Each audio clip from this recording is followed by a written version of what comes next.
Guys, welcome back to my kitchen. Come decorate this beautiful, elegant two-tiered cake.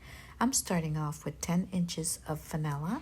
It's filled with my homemade strawberry jam. Also, I called a strawberry caramel because it is so decadent.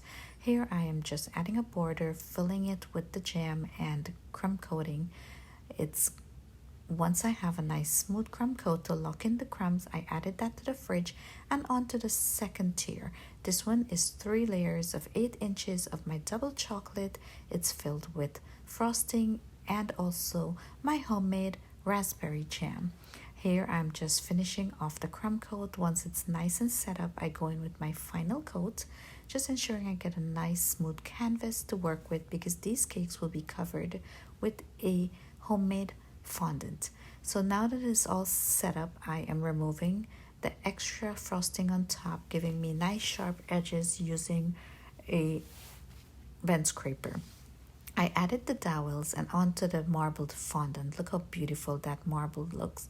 And here I'm just adding the fondant onto the cake, ensuring it's nicely adhered onto the cake, cutting off the excess.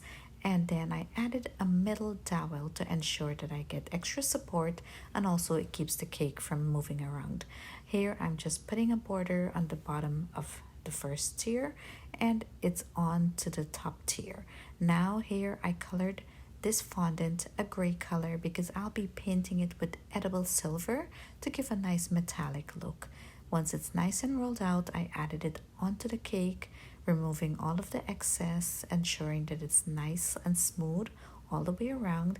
Once I achieve that, it's time to go ahead and paint onto there this edible silver, which gives that beautiful shimmery metallic looks. Sorry that you don't see the justice of it on camera, but it turned out to be beautiful.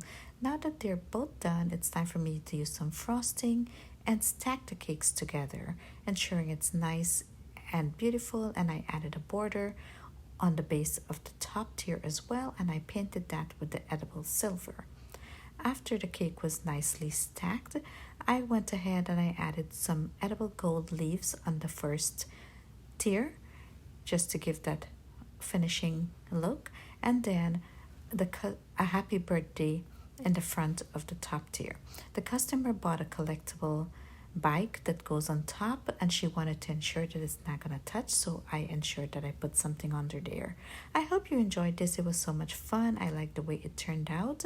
Please don't forget to like, share, and subscribe to my channel. Until next time, stay blessed.